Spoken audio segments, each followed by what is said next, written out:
ಆಯೋಜನೆ ಮಾಡಿದ್ದೀವಿ. ಇದೊಂದು ಗಂಭೀರವಾದಂತಹ ವಿಷಯ. ಏನಪ್ಪ ಅಂತ ಹೇಳಿದ್ರೆ, ಇವತ್ತು ದೇಶದ ಬೆನ್ನೆಲುಬು ರೈತ ಮತ್ತು ಸೈನಿಕ ಅಂತ ಹೇಳ್ತಾರೆ. ಆ ಒಂದು ರೈತ ಮತ್ತು ಸೈನಿಕರನ್ನ ಬೆನ್ನನ್ನೇ ಮುರಿದು ಬಿಟ್ರೆ ಮತ್ತೆ ದೇಶಕ್ಕೆ ಯಾವ ರೀತಿ ಬೆನ್ನೆಲುಬಾಗಿ ನಿಲ್ತಾರೆ ಅನ್ನೋದು ಒಂದು ಯಕ್ಷ ಪ್ರಶ್ನೆಯಾಗಿದೆ. ಅದಕ್ಕೆ ಒಂದು ಉದಾಹರಣೆ ಆಗಿ ಇವತ್ತು ಪತ್ರಿಕಾಗೋಷ್ಠಿಯನ್ನ ಇಲ್ಲಿ ಆ ನೊಂದಂತ ಬಡ ರೈತ ಎಲ್ಲ ಕಾನೂನಾತ್ಮಕವಾದಂತಹ ಹೋರಾಟಗಳನ್ನು ನಡೆಸಿ ಏನು ತಾನು ವ್ಯವಸಾಯ ಮಾಡ್ತಕ್ಕಂಥ ಜಮೀನನ್ನ ಉಳಿಸ್ಕೊಳ್ಳಲಿಕ್ಕೆ ಕಂದಾಯ ಅಧಿಕಾರಿಗಳು, ನಾಯಕರುಗಳು, ಜನಪ್ರತಿನಿಧಿಗಳು, ಸಾರ್ವಜನಿಕರ ಮಧ್ಯೆ ಎಲ್ಲ ಹೋರಾಟವನ್ನ ಮಾಡಿ ಕೈ ಸೋತು ಯಾರಿಂದಲೂ ಸಹಾಯ ಆಗದೆ ನಿಷ್ಪ್ರಯೋಜಕನಾಗಿ ಏನು ಕಾನ್ಸ್ಟಿಟ್ಯೂಷನ್ 4ನೇ ಅಂಗ ಅಂತ ನಾವು ಹೇಳ್ತೀವಿ, ಅವಿಭಾಜ್ಯ ಅಂಗ, ಮಾಧ್ಯಮ ಮಿತ್ರರು ಅವರ ಒಂದು ಮೊರೆ ಹೋಗಿದ್ದಾರೆ. ಏನಪ್ಪಾ ವಿಷಯ ಅಂತ ಹೇಳಿದ್ರೆ, ಅಶೋಕ್ ರೆಡ್ಡಿ ಎಂಬುವರು ಅವರ ತಾತನ ಸೊತ್ತು ಸರ್ಜಾಪುರ ಹೋಬಳಿ, ಆನೇಕಲ್ ತಾಲೂಕು ಸರ್ಜಾಪುರ ಹೋಬಳಿ ಚಿಕ್ಕನಕುಂದಿ ಗ್ರಾಮದಲ್ಲಿ ಸುಮಾರು 1927ರಿಂದ ಏನು ದಾಖಲಾತಿಗಳು ಇದುವರೆಗೂ ಅವರು ಆ ಜಮೀನಿನಲ್ಲಿ ವ್ಯವಸಾಯವನ್ನ ಮಾಡ್ಕೊಂಡ್ ಬರ್ತಾ ಇದ್ದಾರೆ. ಆ ಜಮೀನಿಗೆ ಇವತ್ತು ಯಾರೋ ಒಬ್ಬರು ಭೂಗಳ್ಳರು ಕಬಳಿಸ್ಲಿಕ್ಕೆ ನಕಲಿ ದಾಖಲೆಗಳನ್ನ ಸೃಷ್ಟಿ ಮಾಡಿಕೊಂಡು ಆ ರೈತನಿಗೆ ಅನ್ಯಾಯವನ್ನ ಮಾಡಲಿಕ್ಕೆ ಹೊರಟಿದ್ದಾರೆ. ಅದರ ಒಂದು ಸಂಕ್ಷಿಪ್ತ ದಾಖಲೆಗಳನ್ನ ಇವತ್ತು ನಾವು ಮಾಧ್ಯಮ ಮಿತ್ರರಿಗೆ ತೋರಿಸಬೇಕು ಅಂತ ಹೇಳಿ ಈ ಒಂದು ಪತ್ರಿಕಾಗೋಷ್ಠಿಯನ್ನ ಕರೆದಿದ್ದೇವೆ. ದಯವಿಟ್ಟು ಎಲ್ಲರೂ ಗಮನಿಸಬೇಕು. ತಮಗೆ ಕೊಟ್ಟಿದ್ದೀನಿ ನಾನು. IL ಇಂಡೆಕ್ಸ್ ಆಫ್ ಲ್ಯಾಂಡ್ಸ್ ಏನು ಪ್ರಿಲಿಮಿನರಿ ರೆಕಾರ್ಡ್ಸ್ ಇದೆ, ಅದರಲ್ಲಿ ನಡಪಣ್ಣ ಎಂಬುದು ನಮೂದಾಗಿರ್ತದೆ, ನಾವು ಕಾಣಬಹುದು ಇಲ್ಲಿ. ಸೊ ಈ ರೀತಿಯಾದಂತಹ ಅನೇಕ ದಾಖಲಾತಿಗಳು ಕರ್ದ ಇರ್ಬೋದು, ಸರ್ವೆ ಟಿಪ್ಪಣಿ ಪುಸ್ತಕ ಇರ್ಬೋದು,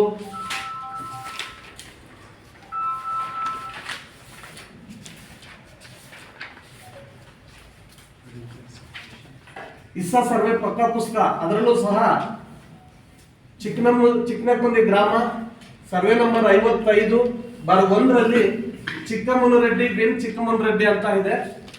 55/2ರಲ್ಲಿ ನಂಜುಂಡಪ್ಪ ಬಿನ್ ನಡಪಣ್ಣ ಅಂತ ನಮೂದಾಗಿರೋದನ್ನ ನಾವು ಇಲ್ಲಿ ಸ್ಪಷ್ಟವಾಗಿ ಕಾಣಬಹುದು.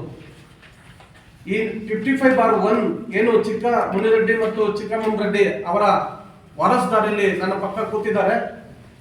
55/2 ನಂಜುಂಡಪ್ಪ ಬಿನ್ ನಡಪಣ್ಣ ಅವರ ಫ್ಯಾಮಿಲಿ ಏನು ಸಂತ್ರಸ್ತ ಇವತ್ತು ಇಲ್ಲಿ ಕೂತಿದ್ದಾನೆ ಅಶೋಕ್ ರೆಡ್ಡಿ, ಅವರ ತಾತನ ಹೆಸರಲ್ಲಿ ನಂಜುಂಡಪ್ಪ ಬಿನ್ ನಡಪಣ್ಣ ಎಂಬುದಾಗಿ ನಮೂದಾಗಿರೋದನ್ನು ನಾವು ಇಲ್ಲಿ ಕಾಣಬಹುದು.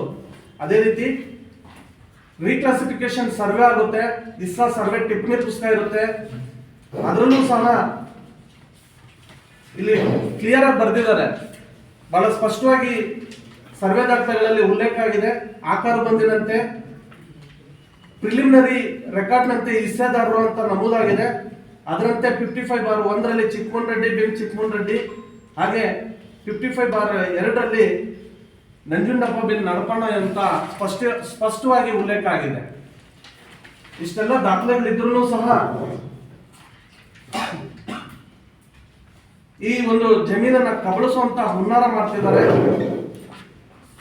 ಯಾರು ಸರ್ ಅವರ ಹೆಸರು?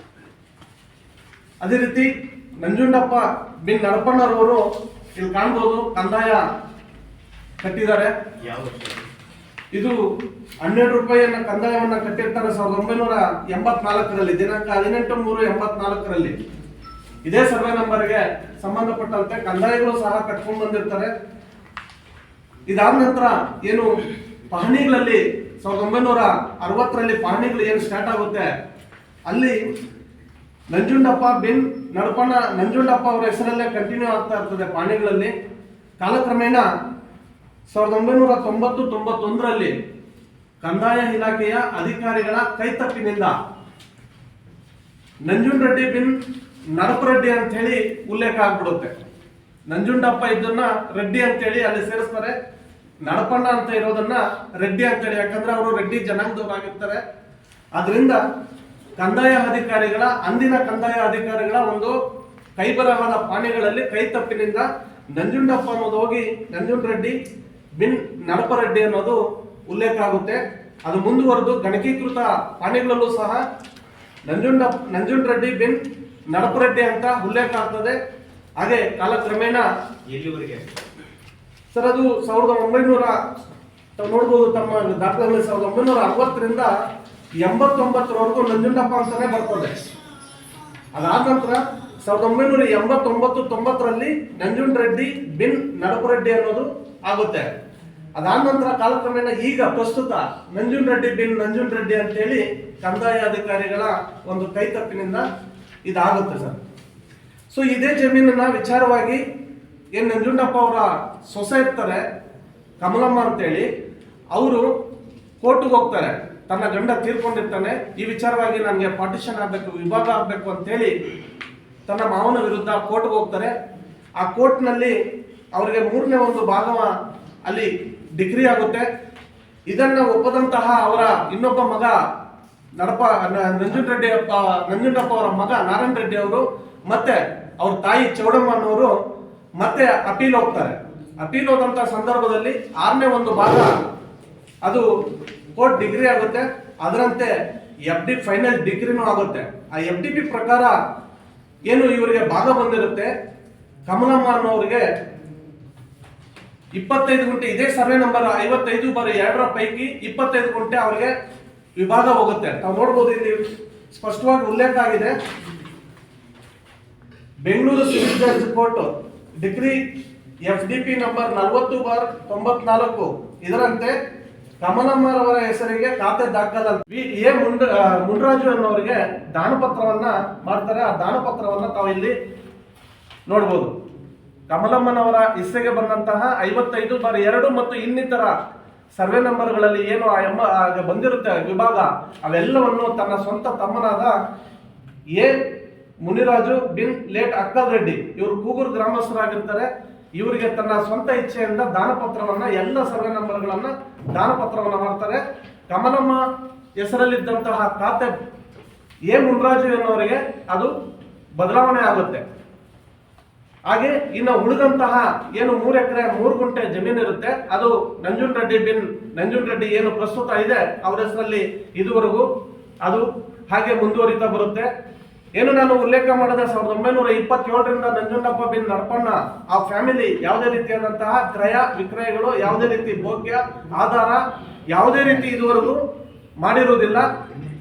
ಯಾವುದೇ ರೀತಿ ಮಾಡದೇ ಇದ್ರೂ ಸಹ ಇದುವರೆಗೂ ಈ ನಂಜುಂಡರೆಡ್ಡಿ ಏನು ಉಲ್ಲೇಖ ಆಗಿದೆ ಪಹಣಿಗಳಲ್ಲಿ, ಇದನ್ನ ಹರಿದಂತಹ ಅದೇ ಗ್ರಾಮಸ್ಥ ಇನ್ನೊಬ್ಬ ಬೇರೆ ಕುಟುಂಬದವ ನಂಜುಂಡರೆಡ್ಡಿ ಹೆಸರಿದೆ ಅನ್ನೋದನ್ನ ನೋಡಿ ತಾನೇ ನಂಜುಂಡರೆಡ್ಡಿ ಎಂದು ಒಂದು ಹಕ್ಕು ತನ್ನ ಮಕ್ಕಳ ಹೆಸರಲ್ಲಿ ಹಕ್ಕು ಬಿಡುಗಡೆ ಪತ್ರವನ್ನ ಮಾಡ್ತಾರೆ.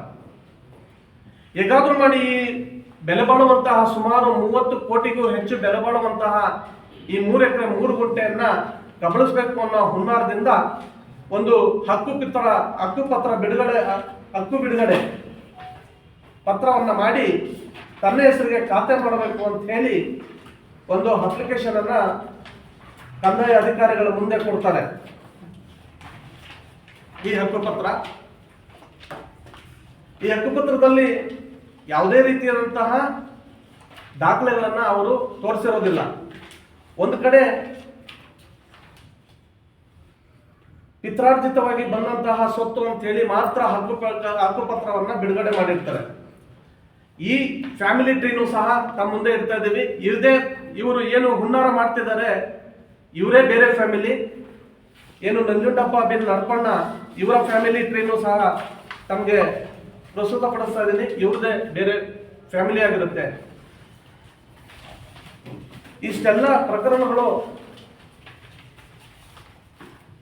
ಉಲ್ಲೇಖ ಇದ್ರೂ ಸಹ ಯಾವ ರೀತಿ ನಂಜುಂಡಪ್ಪ ಬಿನ್ ನಡಪಣ್ಣ ಫ್ಯಾಮಿಲಿ ಕೋರ್ಟ್ಗೆ ಹೋಗಿರುತ್ತೋ, ಅಲ್ಲಿ ವಿಭಾಗ ಆಗಿರುತ್ತೋ, ಇನ್ನೂ ಸಾಕಷ್ಟು ಸರ್ವೆ ನಂಬರ್ಗಳು ವಿಭಾಗ ಆಗಿರುತ್ತೋ, ಅದೇ ರೀತಿ ಈ ಭೂಗಳ್ಳ ನಂಜುಂಡರೆಡ್ಡಿ ಅವರು ಸಹ ಅವರ ಫ್ಯಾಮಿಲಿ ಪಾರ್ಟಿಷನ್ಗೋಸ್ಕರ ಕೋರ್ಟ್ಗೆ ನ್ಯಾಯಾಲಯ ಮೊರೆ ಹೋಗಿರ್ತಾರೆ, ಅವ್ರಿಗೂ ಸಹ ಡಿಗ್ರಿಗಳಾಗಿರ್ತದೆ.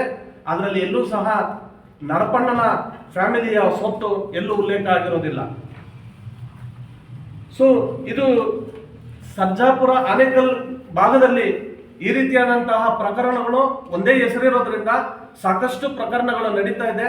ಇವತ್ತು ತಮ್ಮ ಮಾಧ್ಯಮ ಮಿತ್ರರಲ್ಲಿ ನಾನು ಮನವಿ ಮಾಡೋದು ಒಂದೇ, ಏನು ನೊಂದಂತಹ ಅಶೋಕ್ ರೆಡ್ಡಿ ಒಬ್ಬನೇ ವಾರಸ್ದಾರ ಆಗಿರ್ತಾನೆ, ಇವ್ರ ಮೇಲೆ ಹಲವಾರು ಆಕ್ಸಿಡೆಂಟ್ಗಳು ಕೂಡ ಮಾಡ್ತಾರೆ. ಆ ನೊಂದಂತ ರೈತ ನಮ್ಮ ಬಳಿ ಬಂದಾಗ ಎಲ್ಲ ಇಲಾಖೆಗಳವರು ಅವನಿಗೆ ಏನೂ ಸಹಾಯ ಮಾಡದಿದ್ದಾಗ ನಮ್ಮ ಹತ್ರ ಬರ್ತಾರೆ, ನೀವು ಮಾಜಿ ಸೈನಿಕರಿದ್ದೀರಿ, ನಮಗೆ ಒಂದು ನ್ಯಾಯವನ್ನು ಕೊಡಿಸಬೇಕು, ಸಾಕಷ್ಟು ನಮ್ಮ ಭಾಗದಲ್ಲಿ ಈ ರೀತಿಯಾದಂತಹ ಪ್ರಕರಣಗಳಲ್ಲಿ ತಾವು ಸ್ಪಷ್ಟೀಕರಣಗಳನ್ನು ಕೊಟ್ಟಿದ್ದೀರಾ ಅಂತ ಹೇಳಿ ಬಂದಾಗ ನಾವು ಸಹ ಕಂದಾಯ ಅಧಿಕಾರಿಗಳಲ್ಲಿ ಹೋಗಿ ಎಲ್ಲ ಮೂಲ ದಾಖಲೆಗಳನ್ನು, ಸರ್ಟಿಫೈಡ್ ಕಾಪಿಗಳನ್ನು ತಗೊಂಡು ಮತ್ತೆ ಅವರು ಏನು ಈ ಭೂಗತ ನಂಜುಂಡ ರೆಡ್ಡಿ ಅವ್ರದ್ದು ಸಹ ದಾಖಲೆಗಳನ್ನು ಕಲೆಕ್ಟ್ ಮಾಡಿ ಪರಿಶೀಲನೆ ಮಾಡಿದಾಗ ಕಂದಾಯ ಅಧಿಕಾರಿಗಳಲ್ಲಿ ನಾವು ಹೇಳಿದಾಗ ಇದೆಲ್ಲೋ ತಪ್ಪಾಗಿದೆ, ಇದನ್ನ ಸರಿಪಡಿಸ್ಕೊಡ್ತೀವಿ ಅಂತ ಹೇಳಿ ಈಗಿನ ಕಂದಾಯ ಅಧಿಕಾರಿಗಳು ವಾದ ಮಾಡಿದ್ದಾರೆ.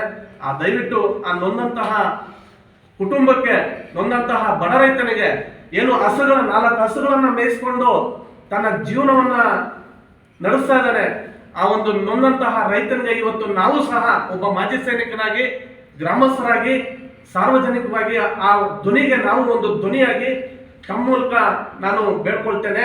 ಇವರಿಗೆ ನ್ಯಾಯ ಸಿಗುವಂತದ್ದು ಮಾಧ್ಯಮ ಮಿತ್ರರು ಇದನ್ನ ಕೂಲಂಕುಷವಾಗಿ ಎಲ್ಲಿ ತಪ್ಪಾಗಿದೆ, ಯಾವ ರೀತಿ ತಪ್ಪಾಗಿದೆ ಇದನ್ನ ಸರಿಪಡಿಸಿ ಆ ನೊಂದಂತಹ ರೈತನಿಗೆ ನಾವು ನ್ಯಾಯ ಕೊಡಿಸ್ಬೇಕು ಅಂತ ಹೇಳಿ ತಮ್ಮೆಲ್ಲರಲ್ಲಿ ವಿನಂತಿ ಮಾಡ್ಕೊಳ್ತೇನೆ. ಜೈ ಹಿಂದ್, ಜೈ ಕರ್ನಾಟಕ ಮಾತೆ. ಸರ್, ಈಗ ನಂಜುಂಡ ರೆಡ್ಡಿ ಬಿನ್ ನಡ್ಪಣ್ಣ, ನಂಜುಂಡಪ್ಪ ಬಿನ್ ನಡ್ಪಣ್ಣ, ಆ ಚಿನ್ನಪ್ಪ ಅನ್ನೋರು ಯಾರು? ನಂಜುಂಡ ರೆಡ್ಡಿಗೂ ನಂಜಪ್ಪನಿಗೂ ಯಾವುದೇ ರೀತಿ ಸಂಬಂಧ ಇರೋದಿಲ್ಲ ಸರ್. ಆಮೇಲೆ ಅವ್ರ ವಂಶವೃಕ್ಷ ಯಾರು? ಅವ್ರ ಮಕ್ಳು ಯಾರು? ಇವ್ರ ಮಕ್ಳು ಯಾರು? ಅವ್ರ ತಂದೆ ಯಾರು? ಇವ್ರ ತಂದೆ ಯಾರು? ಅವ್ರ ಜಾಗಗಳು ಯಾವ್ಯಾವ?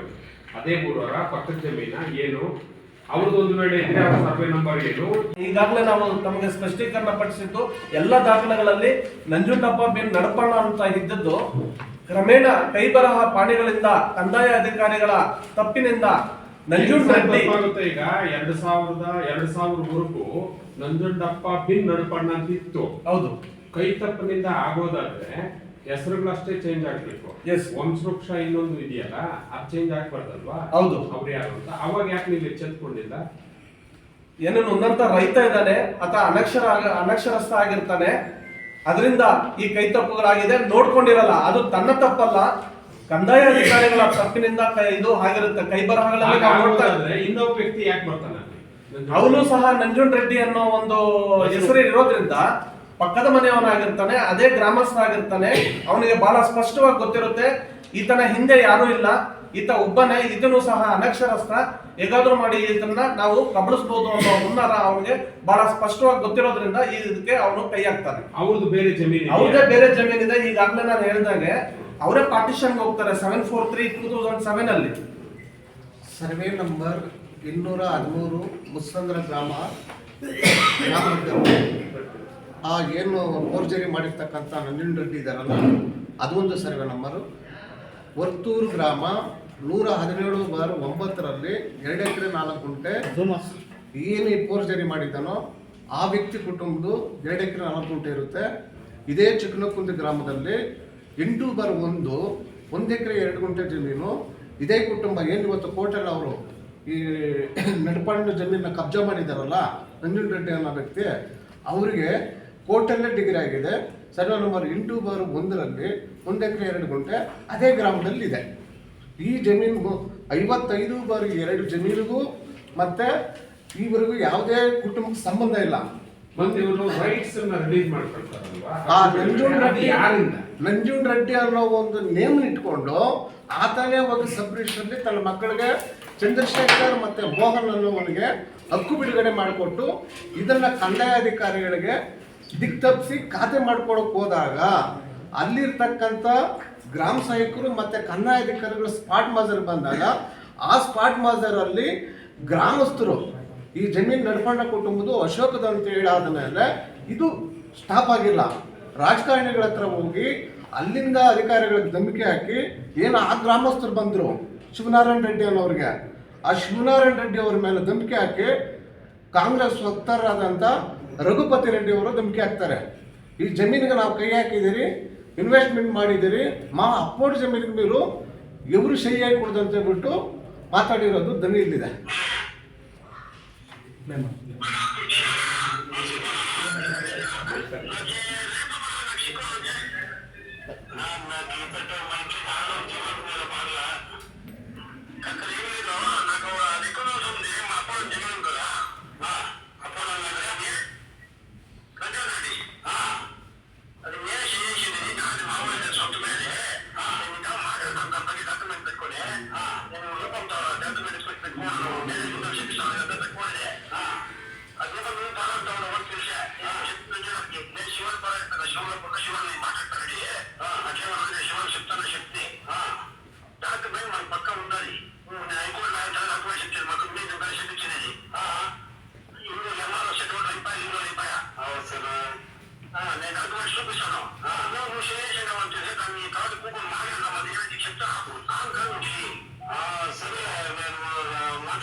ಗೊತ್ತಿಲ್ಲ ನಮಗೆ. ಪಾಡ್ನ ಬರ್ತಾ ಇದ್ದೀವಿ ಆಕ್ಷನ್ ಮಾಡ್ಬಿಟ್ಟು ಅವರೇ ಕಾಪಾಡಂಗೆ ಬಂದು ಇನ್ನು ಆ ನಂಜುಂಡರೆಡ್ಡಿ ಅಂತ ಏನು ಮೋಸ ಮಾಡ್ತಾ ಇದ್ದಾರೋ ಅವ್ರ ಮಗ ಅದು ಮೋಹನ್ ಅವರ ಅಣ್ಣನ ಹೆಸರು ಚಂದ್ರಶೇಖರ್ ಅಂತೇಳಿ ಆತನು ಸಹಾಯಕ್ಕೆ ಬಂದು ನಾನೇ ಒಳ್ಳೆಯವನು ಅನ್ನೋ ಥರ ನಾಟಕ ಮಾಡ್ಕೊಂಡು ಬಂದು ಹಾಸ್ಪಿಟಲ್ ತೋರಿಸಿದ ನಾಟಕ ಮಾಡ್ದ. ಆಮೇಲೆ ಗೊತ್ತಾಯ್ತು ಇದು ಇವರೇ ಮಾಡ್ಸಿರೋದು ಇದು ಅಂತೇಳಿ. ಅವರೇ ಯಾಕಿದ್ರಲ್ಲಿ ಗೊತ್ತಿಲ್ಲ ಸ್ವಾಮಿ ನಮ್ಗೆ ಅವು ವಿಚಾರ ನಡೆಯೋಕ್ಕಿಂತ ಮುಂಚೆ ಸ್ವಾಮಿ. ಸರ್ ಆಕ್ಸಿಡೆಂಟ್ ಆದಾಗ ಇವರು ಈ ಥರ ಆಗಿದೆ ಅಂತ ನನಗೆ ಫೋನ್ ಮಾಡಿದ್ರು ಸರ್. ನಾನು ಹೋಗೋ ಹೊತ್ತಿಗೆ ನಂಜುಂಡರೆಡ್ಡಿ ಮಗ ಚಂದ್ರಶೇಖರ್ ಅವರು ಅಲ್ಲೇ ಇದ್ದರು. ಇವರು ಎತ್ತಿ ಮಾಡ್ತಿದ್ರು. ಆಮೇಲೆ ಏನು ಮಾಡಿದೆ, ಕರ್ಕೊಂಡು ನಡೀರಿ ಹಾಸ್ಪಿಟ್ಲಿಗೆ ಅರ್ಜೆಂಟ್ ಆಗಿ ನಾನು ಅದನ್ನ ಹೇಳಿದ್ರೆ ಅವ್ರು ಕರ್ಕೊಂಡು ಹೋದರು. ಆಮೇಲೆ ಡಾಕ್ಟ್ರಲ್ಲಿ ಯಾವ ಹಾಸ್ಪಿಟ್ಲಿಗೆ ಹೋಗಿದ್ರು ಗೊತ್ತಿಲ್ಲ, ಅಮೌಂಟ್ ಜಾಸ್ತಿ ಕೇಳಿದ್ರಂತೆ. ನಮಗೆ ಬೇಕಾಗಿರೋ ಒಬ್ಬರು ಡಾಕ್ಟ್ರ್ ಇದ್ದರು, ನೀವು ಸೀದಾ ಕೋಲಾರ ನಡೀರಿ, ನಾನು ಅಲ್ಲಿ ಕಡಿಮೆ ಖರ್ಚಲ್ಲಿ ಇದು ಮಾಡ್ತೀನಿ. ಶಿವಾಸ್ ಹಾಸ್ಪಿಟಲಲ್ಲಿ ಆಪರೇಷನ್ ಮಾಡಿಸ್ಕೊಂಡು ಬಂದಿದ್ದೀನಿ. ಸೊ ಅಲ್ಲಿ ಕರ್ಕೊಂಡು ಹೋದಾದ್ಮೇಲೆ ಅಲ್ಲಿ ಅಡ್ಮಿಟ್ ಮಾಡಿದಾದ್ಮೇಲೆ ಸೊ ವಾಸಿಯಾಗಿ ಬಂದು ಅಲ್ಲ ಈ ಪ್ರಾಪರ್ಟಿಗೆ ಇಂತ ಒಬ್ಬನೇ ವಾರಿಸ್ತಾರ. ಈಗ ಅವರು ಅಕ್ಕಂಗಿರಿದ್ದಾರೆ. ಸೊ ಅಮ್ಮ ಇದ್ದಾರೆ, ಒಬ್ಬನೇ ಟಾರ್ಗೆಟ್ ಮಾಡಿದ್ದಾರೆ. ಊರಲ್ಲಿ ಪ್ರಕರಣ ಏನು ತಹಶೀಲ್ದಾರ್ ಕೋರ್ಟಲ್ಲಿ ನಡೀತಾ ಇದೆಯೋ ಆ ತಹಶೀಲ್ದಾರ್ ಕೋರ್ಟ್ಗೆ ಪ್ರತಿ ಸಾರಿ ಕೇಸ್ ಅಟೆಂಡ್ ಮಾಡಕ್ ಹೋಗಿದಾಗ ಅಲ್ಲೂ ಅಷ್ಟೇ ಅವ್ರಿಗೆ ನಾವೊಂದು ಕೋರ್ಟ್ ಅಲ್ಲಿ ಇದೀವಿ, ಇದು ಒಂದು ಗೌರವ ಸ್ಥಾನ ಅಂತ ಆತರ ಯಾವ್ದು ಒಂದು ರೆಸ್ಪೆಕ್ಟ್ ಮಾಡೋದಿಲ್ಲ. ಅಲ್ಲಿ ಇವ್ರು ಯಾರು ಅಪ್ಪೋಡು ನಂಜುಂಡಪ್ಪ ಯಾರು ಈ ಜಮೀನ ಕಬ್ಜೆ ಮಾಡ್ಕೊಂಡಿದಾರೋ ಅವ್ರ ಮಕ್ಕಳು ಎಲ್ಲ ಬರ್ತಾರೆ ಕೋರ್ಟಿಗೆ. ಸೊ ಕೋರ್ಟಿಗೆ ಬಂದಾಗ ಅವ್ರಿಗೆ ಅಲ್ಲೂ ಧಮಕಿ ಹಾಕೋದೇನೆ ಕೆಲಸ. ಅಲ್ಲಿ ಒಬ್ರು ಗೌರವ ಸ್ಥಾನದಲ್ಲಿ ಕುತ್ಕೊಂಡಿದ್ದಾರೆ, ಅವರು ಡಿಸಿಷನ್ ಅವರು ಬಿಡ್ತಾರೆ, ಅವ್ರಿಗೆ ಲಾಯರ್ನ ರೆಪ್ರೆಸೆಂಟ್ ಮಾಡಿದ್ದಾರೆ, ಈ ಕಡೆನು ಪ್ಲೇಂಟಿಫ್ಗೂ ಡಿಫೆನ್ಸ್ ಇದೆ. ಆ ಥರ ಏನೂ ಇದು ಮಾಡೋದಿಲ್ಲ. ಯಾವ ಥರ ಎಷ್ಟು ಅವಾಚ್ಯ ಶಬ್ದ ಯೂಸ್ ಮಾಡ್ತಿದ್ದಾರೆ ಅಂದರೆ ಅದನ್ನೆಲ್ಲ ನಾನು ಮೀಡಿಯಾ ಮುಂದೆ ಹೇಳ್ಬೇಕಾ ಹೇಳ್ಬಾರ್ದಾ ಅನ್ನೋದನ್ನು ನನಗೆ ಒಂದು ಪ್ರಶ್ನೆ ಆಗಿದೆ. ಆ ಥರ ವಲ್ಗರ್ ವರ್ಡ್ಸ್ನ ಅವರು ಯೂಸ್ ಮಾಡ್ತಾರೆ. ಈಗ ನೀವು NCR ಆಯ್ತು ಅಂತ ಹೇಳ್ತೀರಿ, FIR ಆಗ್ಬೇಕಿತ್ತು ಅಂತ ನೀವು ವಾದ ಮಾಡ್ತೀರಿ. PCR ಅಂತ ಒಂದು ಆಪ್ಷನ್ ಇದೆ. ಹೌದು ಸ್ವಾಮಿ, ನಾವು ಅದು PCR ಅದೆಲ್ಲ ರೆಡಿ ಮಾಡಿದೀವಿ. ಸೊ ಈಗ ಇಲ್ಲಿ ಆಗ್ಲಿಲ್ಲ ಅಂದ್ರೆ ನಾವು ನೆಕ್ಸ್ಟ್ ಕಾನೂನು ಕ್ರಮ ಏನಿದೆಯೋ, ಈಗ ಅದು ರಿಲೀಸ್ ಡೇಟ್ ಏನ್ ಮಾಡಿದಾರೋ ಆ ರಿಲೀಸ್ ಡೇಟ್ ನ ಕ್ಯಾನ್ಸಲ್ ಮಾಡಕ್ಕೆ ನಾವು ಕೇಸ್ ಫೈಲ್ ಮಾಡ್ತಿದೀವಿ ಅಂಡ್ PCR ಅನ್ನು ಫೈಲ್ ಮಾಡ್ತಾ ಇದೀವಿ ಸರ್. ಈಗ ಅವ್ರ ಚೆಕ್ ಬಂದಿಗೂ ನಿಮ್ ಚೆಕ್ ಬಂದಿಗೂ ಏನಾದ್ರು ಹತ್ರ ಇದೆಯಾ, ಅಟ್ಯಾಚ್ ಇದೆಯಾ? ಅವರು ಊರಿಂದ ಆಚೆ ಇದ್ದಾರೆ ಸ್ವಾಮಿ, ನಾವು ಊರ ಮಧ್ಯದಲ್ಲಿ ಇದ್ದೀವಿ ಸ್ವಾಮಿ. ಅಲ್ಲಿವರೆಗೂ ಹೆಚ್ಚು ಕಮ್ಮಿ 1.5 ಕಿಲೋಮೀಟರ್ ದೂರ ಇದೆ ಸ್ವಾಮಿ ಅವ್ರ ಜಮೀನಿಗೂ. ಹದ್ಬಸ್ತ್ ಮಾಡಿದವಾಗ ನಿಮ್ಮ ವಂಶ ಮತ್ತೆ ನಿಮ್ಮ ಏನು ಕೋರ್ಟ್ ಆದೇಶ ಇದೆಯಾ ಅದರಂತೆ ಎಲ್ಲ ಆಗಿದೆಯಾ? ಎಲ್ಲ ಆಗಿದೆ ಸ್ವಾಮಿ. 2013 ನಾನೇ ಸ್ವತಃ ಹದ್ಬಸ್ತ್ ಹಾಕಿ ಎಲ್ಲ ಮಾಡಿಸಿದ್ದೀನಿ ಸ್ವಾಮಿ. ಪ್ರತಿಯೊಬ್ಬರಿಗೂ ನೋಟಿಸ್ ಕೊಟ್ಟು, ಇವ್ರ ಪಕ್ಕ ಜಮೀನವ್ರಿಗೂ ಇವ್ರಿಗೂ ನೋಟಿಸ್ ಕೊಟ್ಟು ಸ್ವತಃ ನಾನು ಸರ್ವೆ ಮಾಡಿಸಿದ್ವಿ ಸ್ವಾಮಿ. ಅವ್ರದ್ದು ಚೆಕ್ ಬಂದಿಯಲ್ಲಿ ಏನಿದೆ? ನಮ್ಮ ದಕ್ಷಿಣಕ್ಕೆ ಅವರೇನ ವಾದಿಸ್ತಾರು? ಅವರೇ ವಾದಿಸಿದ್ರು. ಅವ್ರು ಬದುಕಿದಾರ ಇಲ್ಲ ಈಗ? ಅವ್ರು ಸತ್ತೋಗ್ಬಿಟ್ರು ಸರ್. ಅವ್ರ ನಂಜುಂಡಪ್ಪ ನಾವು ಚಿಕ್ಕ ವಯಸ್ಸಾಗ ಇದ್ರು. ಆಮೇಲೆ ಅವ್ರು ಸತ್ತೋಗ್ಬಿಟ್ರು. ಅವ್ರಿಗೆ ಎಷ್ಟು ವಯಸ್ಸಾಗಿತ್ತು ಆಗ ತೀರ್ಕೊಂಡಾಗ? ತೀರ್ಕೊಂಡು ಒಂದು 25 ವರ್ಷ ಆಯ್ತು ಸರ್. ಅಲ್ಲ ಎಷ್ಟು ಏಜ್ ಆಗಿತ್ತು ಆಗ? ಹೇಗೆ ಗೊತ್ತಿಲ್ಲ, ನಾನು ಹುಟ್ಟಿದ 66ರಲ್ಲಿ ಆವತ್ತೇ ಅವರು ಆಗಿತ್ತು. ಅವ್ರು ಬದುಕರಾಗಿದ್ರಾ? ಅವ್ರು ಸತ್ತಾಗ ಏಜ್ ಎಷ್ಟಾಗಿತ್ತು ಅಂತ? ಅಪ್ರಾಕ್ಸಿಮೇಟ್ ಆಗಿ 90 ವರ್ಷ ಆಗಿತ್ತು. 90 ವರ್ಷ ಆಗಿತ್ತು. ಎಷ್ಟು ವರ್ಷ ಆಯ್ತು ಅವ್ರು ತೀರ್ಕೊಂಡು? 25 ವರ್ಷ ಆಗಿತ್ತು. ಅಲ್ಲಿಗೆ 115 ವರ್ಷನ ಅಂದಾಜು. ಈಗ ನೀವ್ ಹೇಳ್ತಾ ಇದ್ರ ಆಯ್ತು ದಕ್ಷಿಣಕ್ಕೆ ಇವರೇ ಇದ್ರು, ನಂಜುಂಡಪ್ಪ ಬಿನ್ ನಡುಬಣ್ಣ. ಬಟ್ ಈಗ ನಂಜುಂಡರೆಡ್ಡಿ ಬಿನ್ ನಂಜಾರೆಡ್ಡಿ ಬಿನ್ ಉರುಫ್ ಚಿನ್ನಪ್ಪ ಅಂತ ಬಂದಿದಾರಲ್ಲ, ಅವ್ರಿಗೆ ಏಜ್ ಎಷ್ಟು? ಅವ್ರಿಗೂ ಒಂದು 65 ವರ್ಷ 65 ಬದುಕಿದಾರ? ಇದ್ದಾರೆ ಸರ್. ನಂಜುಂಡರೆಡ್ಡಿ ಬದುಕಿದ್ರು. ಈಗ 1981 ಅಪ್ರಾಕ್ಸಿಮೇಟ್ ಅಲ್ಲಿ ಅವ್ರು ಬದುಕಿದ್ರು ಅಂತ ಹೇಳ್ತೀರಿ. ಯಾರು ನಂಜುಂಡಪ್ಪ ತೀರ್ಕೊಂಡ ಮೂಲ ಯಾರು ಅವ್ರು ತೀರ್ಕೊಂಡಿರೋದು 1981 ಅಪ್ರಾಕ್ಸಿಮೇಟ್. ಅಲ್ಲಿವರೆಗೂ ದಾಖಲೆಗಳು ಕರೆಕ್ಟ್ ಆಗಿದ್ವು. 2000ರಿಂದ ಈಚೆ ಕಂದಾಯ ಅಧಿಕಾರಿಗಳ ತಪ್ಪಿನಿಂದ ಏನಾಗಿದೆ, ಹೆಸರು ಬದಲಾವಣೆ ಆಗಿ ರೆಡ್ಡಿ ಅಂತ ಬದಲಾವಣೆ ಆಗಿ ಇಡೀ ಆಸ್ತಿ ಇನ್ನೊಬ್ರು ಕಬ್ಜಾಗ್ ಹೋಗಿದೆ. ಈ ಪೊಸಿಷನ್ ಅಲ್ಲಿ ನೀವಿದ್ದೀರಿ ದಾಖಲೆಗಳಲ್ಲಿ. 55 ನಾವಿದ್ದೀವಿ ಸರ್. ಈಗ ಪ್ರಕರಣ ಹಾಕಿದ್ದೀರಾ? ಹೌದು ಸರ್.